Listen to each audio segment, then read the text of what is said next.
A red earthenware jar sits sealed inside a climate-controlled archive in Cairo. It measures 60 centimeters tall. The jar was pried from a cliff face at Jabal al-Tarif in Upper Egypt in 1945, undisturbed for approximately 1,600 years. Inside were 13 leather-bound codices.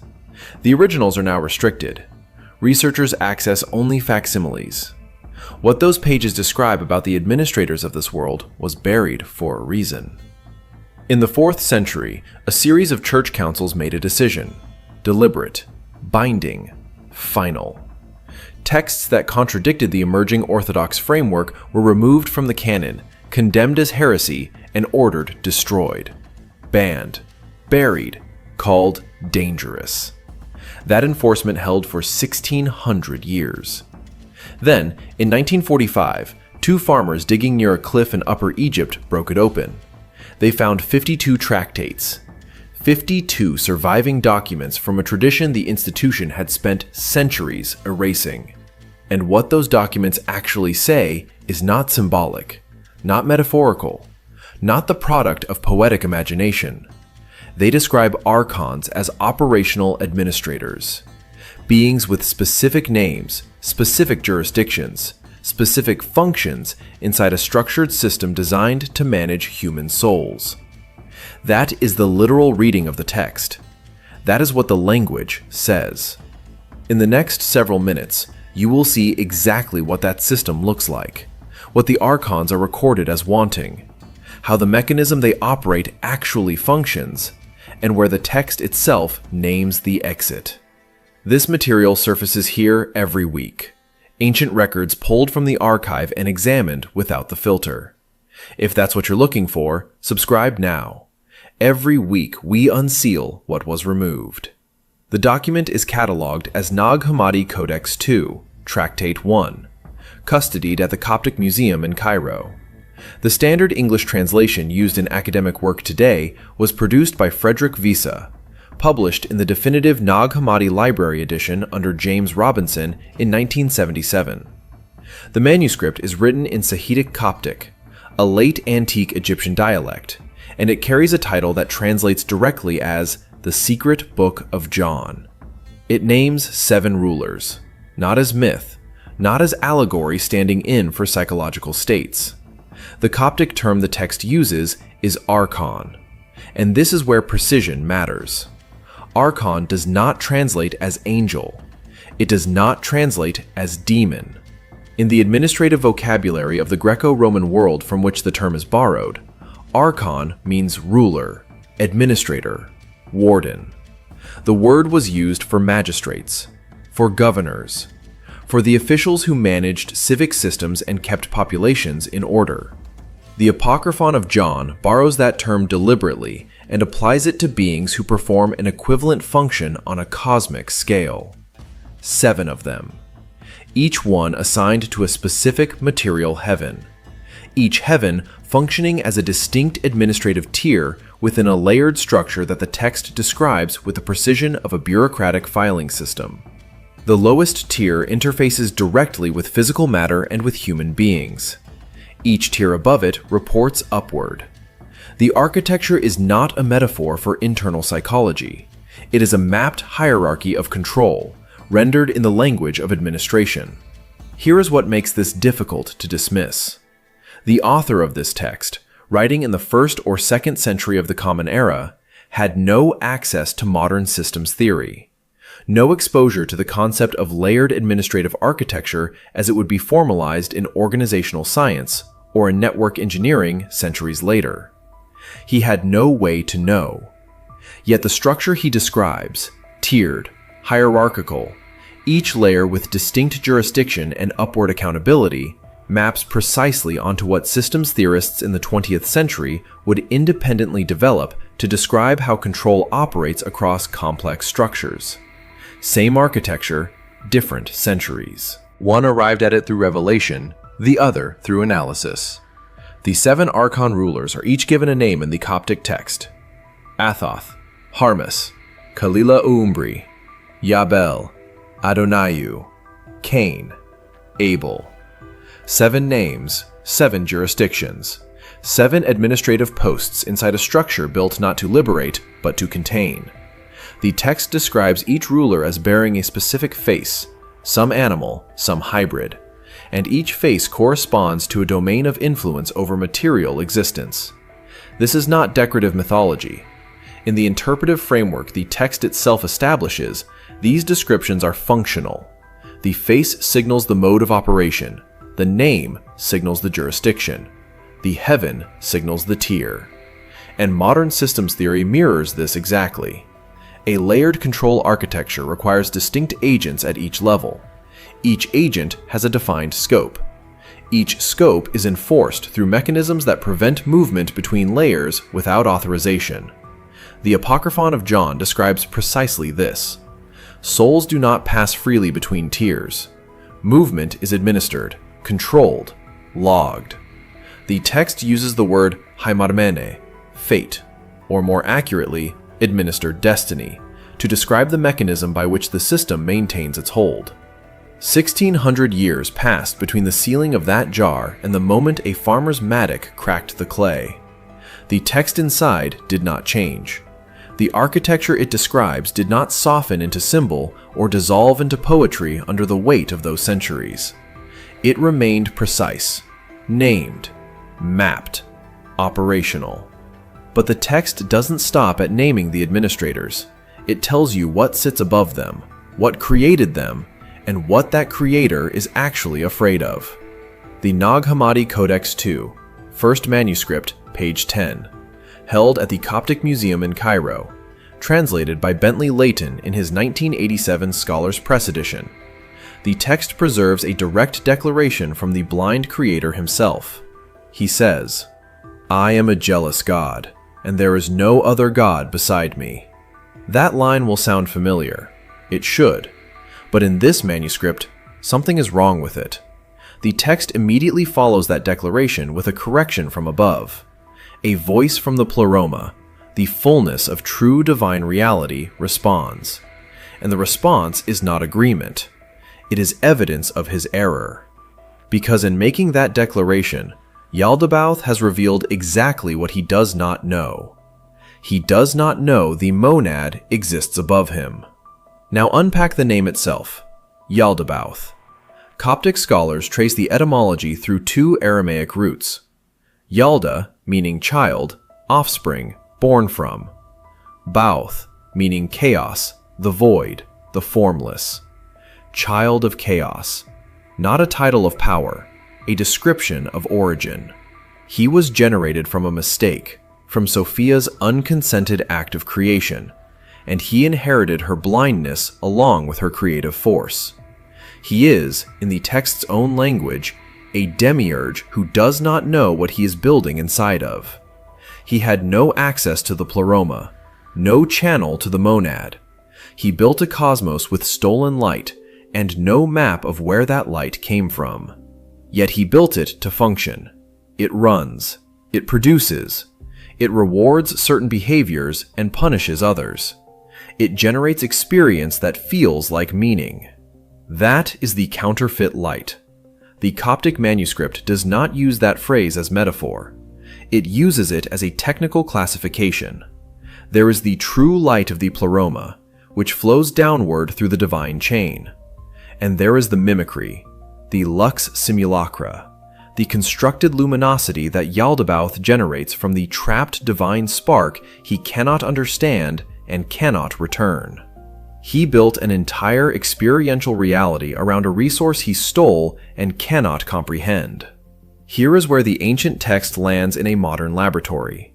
Neuroscientist Kent Berridge at the University of Michigan has spent decades separating 2 distinct neural systems, wanting and liking. His research, published across multiple peer-reviewed journals from 1996 through 2019, demonstrates that the brain's dopaminergic reward system can generate intense motivational drive, the experience of wanting, completely decoupled from actual satisfaction or genuine fulfillment.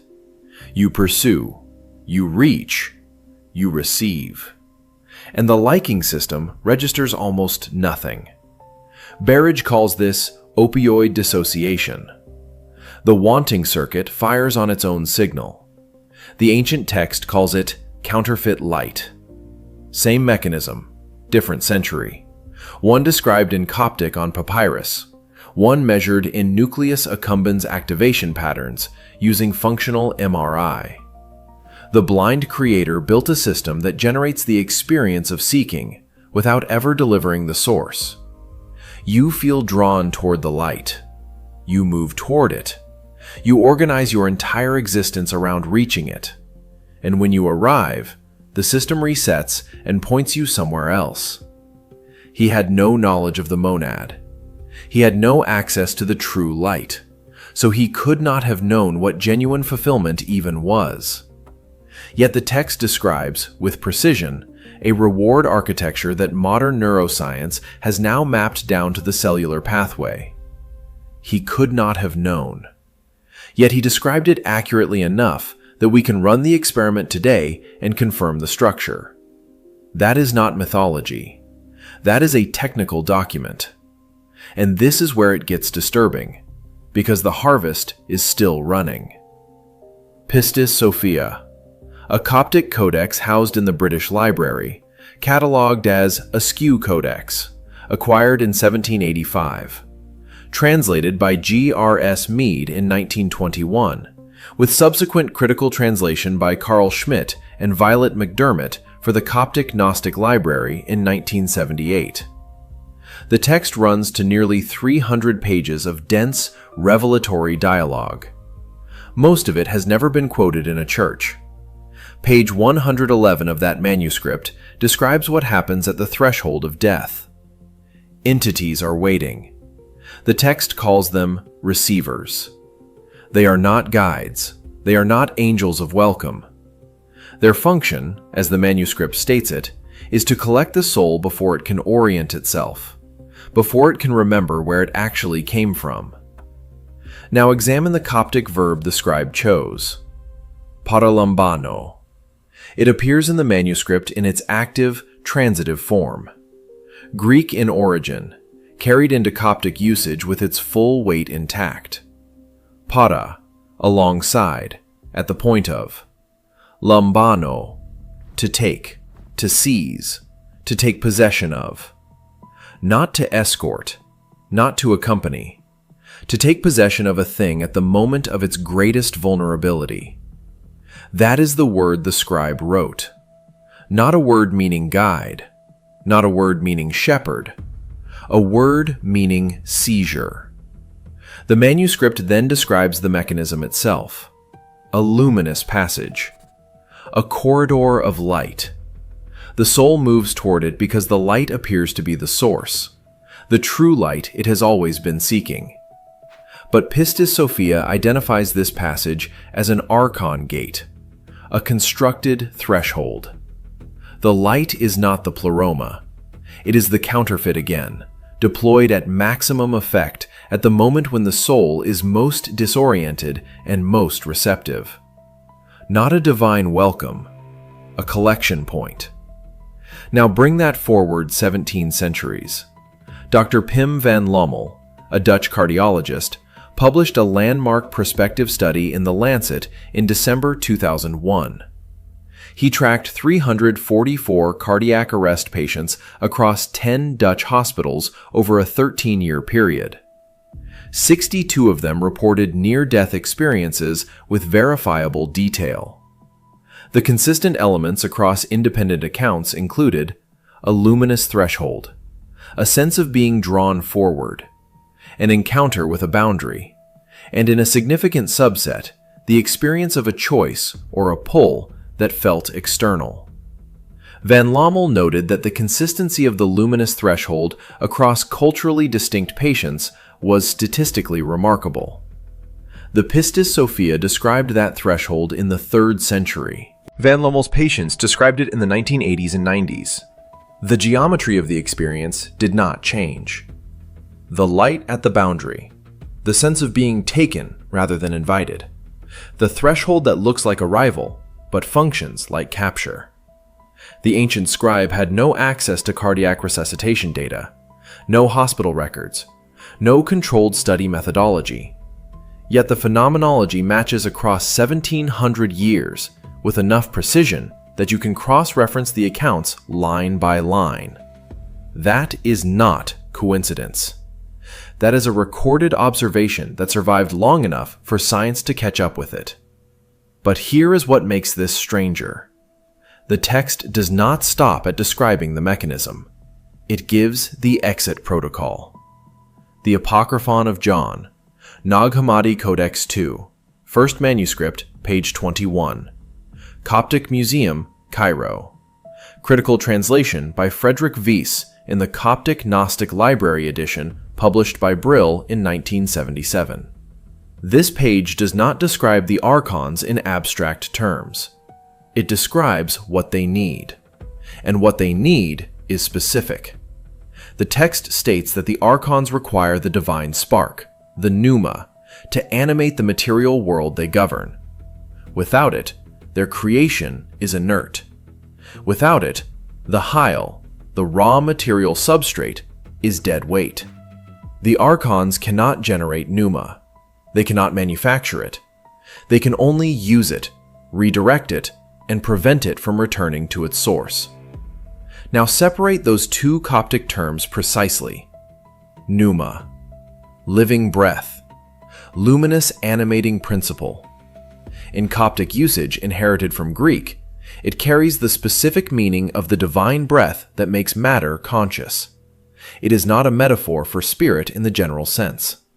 It is the technical term for the light particle of the monad that became trapped inside the material creation when Yaldabaoth constructed his cosmos from stolen substance. Hyle, dead matter, passive substrate. The Coptic usage follows the Aristotelian Greek. Hyle is the formless material that receives shape but generates nothing. It has no animating capacity of its own. It is the chassis. The pneuma is the engine. The Archons run a cosmos built from hyle. They have no independent access to pneuma. So the harvest is not the body. The body is hyle. The body is disposable chassis material. The harvest is you, the conscious, luminous, aware center of your experience. That is the resource. Now bring that to a modern instrument. In 1974, Fritz Albert Popp, a German biophysicist at the University of Marburg, detected coherent light emissions from living biological cells. He named them biophotons. His findings, extended through decades of subsequent research and published in journals including the International Journal of Theoretical Physics and Photochemistry and Photobiology, confirmed that living cells emit measurable, coherent, low-intensity light in the range of 1 to 1,000 photons per second per square centimeter. The emission is not heat. It is not chemical byproduct. It is coherent, organized, the kind of emission pattern associated with laser light rather than thermal radiation. Popp proposed that biophoton fields coordinate cellular communication across biological systems in ways that biochemistry alone cannot account for. Living matter emits organized light. Remove the living process, the pneuma in the ancient vocabulary, and the emission ceases. The hyle remains. The light is gone. The text written in the 3rd century described a cosmos structured around the capture of luminous, animating energy from conscious beings. Popp's instruments in the 20th century detected measurable, coherent light emissions from living cells that disappear at the moment of death. The ancient map and the modern instrument are reading the same signal. One was written on papyrus in a ceramic jar in the Egyptian desert. The other was measured in a university laboratory in West Germany. The gap between them is 1,700 years. The signal they describe is identical, and the question the next layer of this text forces you to ask is one that has no comfortable answer. 52 tractates. Archive held. Publicly verifiable today. The Claremont College's digital library carries the facsimile record openly. No restricted access, No gated institution required. You can check it yourself before this video ends. That is not a claim. That is a standing fact. And the mechanism the Nag Hammadi texts describe has not paused. It is operational. The texts name your divine spark as the specific thing the containment system was built to hold. Not humanity in general, the spark inside you individually. The jar was sealed in the 4th century. The system it describes was never unsealed. Tell us below, which Archon mechanic did you already sense was real before you had the language for it? These sealed texts still have more to say.